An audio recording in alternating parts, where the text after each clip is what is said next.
Well, hi there. It's me again. You caught me in the middle of this delicious feast. Once in a lifetime opportunity to eat these delicate, lovely leaves. They're very rare. Well, let's go explore. Down here, got ourselves a millipede. Don't be fooled by an outward look, because this is not a worm. Because as you can see, there's a whole bunch of legs underneath it. That's why it's called a millipede.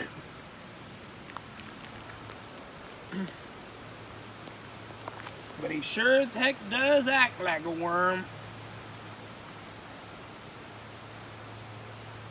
Now, let's put him on a leaf.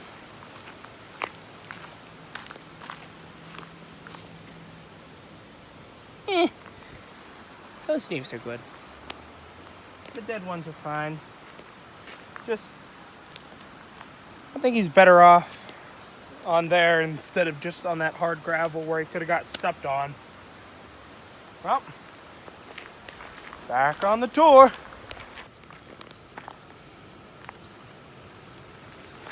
Now, notice this ant right here. This ant is one of many types of ants. I can't distinguish the different types of ants, but I know that it is one. Now, you see that giant log not attached to the tree at all? That would make wonderful kindling.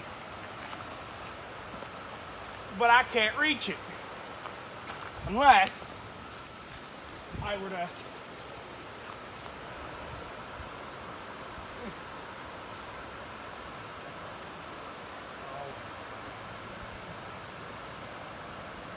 gotta be careful.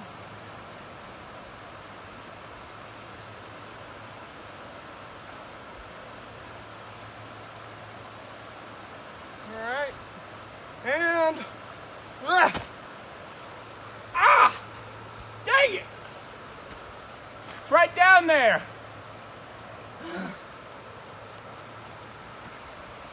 We're getting this. We're getting this thing.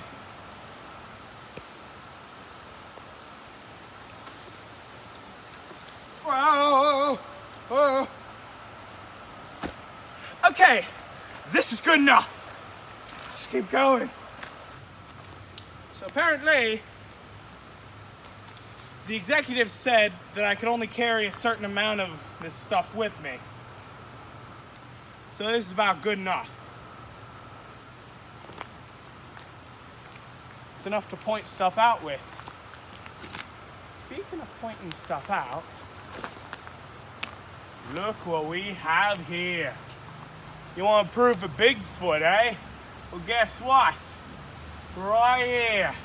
These are the butt marks of the Sasquatch, or as I like to call them, the ass squatch.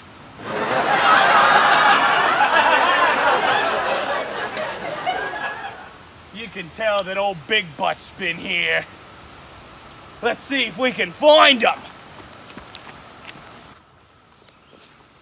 Now you see that right there.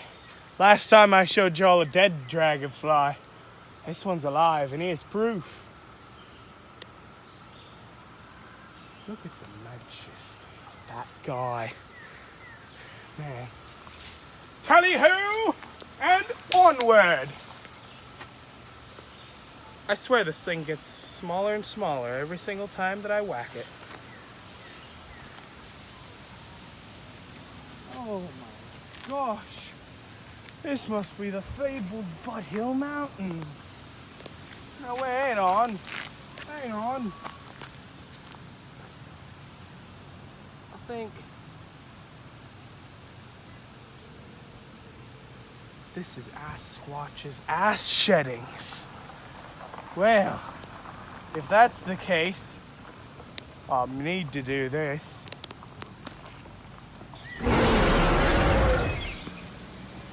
Apparently, even when it's not connected to Ass Squatch himself, still growls.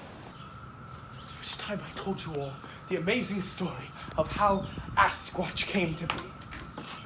Well,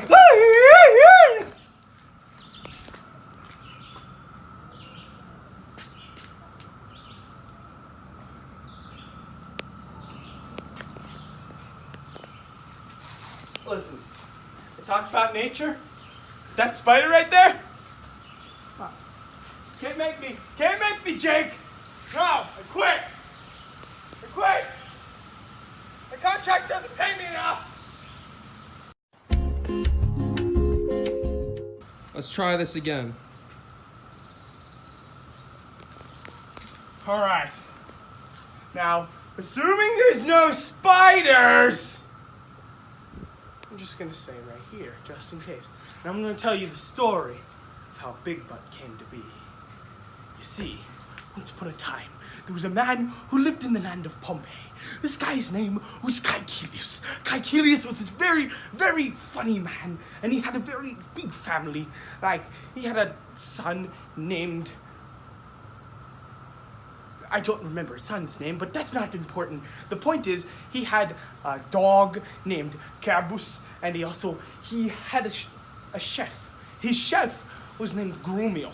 Now, Grumio was, in fact, a drunken man, and whenever Mount Vesuvius decided to erupt, everybody had to run, and Grumio was a selfish prick. And so he ran, bought a whole bunch of beer, and then he tumbled down into this downward state where he lived in a cave for all of eternity. He also somehow found an elixir for immortality from a druid. Now, this druid gave it to him, but at a cost. He would be as hairy as all get out.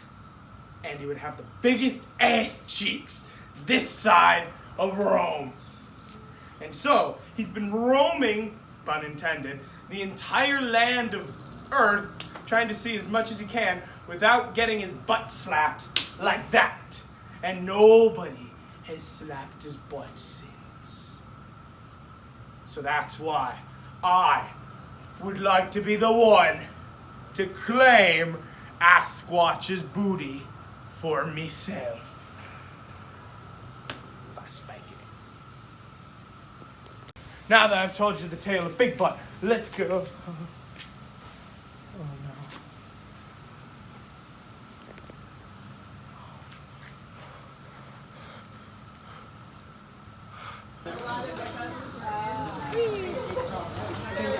Oh my gosh. Ah, cut its head off. I'll eat this. Oh well.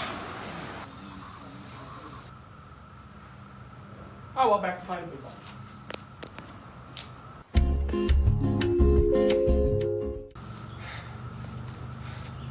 I've searched all over here.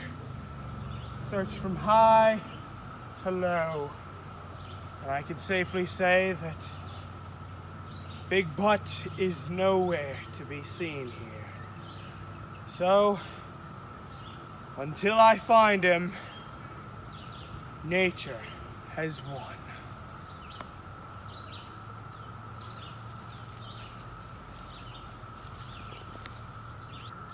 Mark my words, I will find you, Asquatch!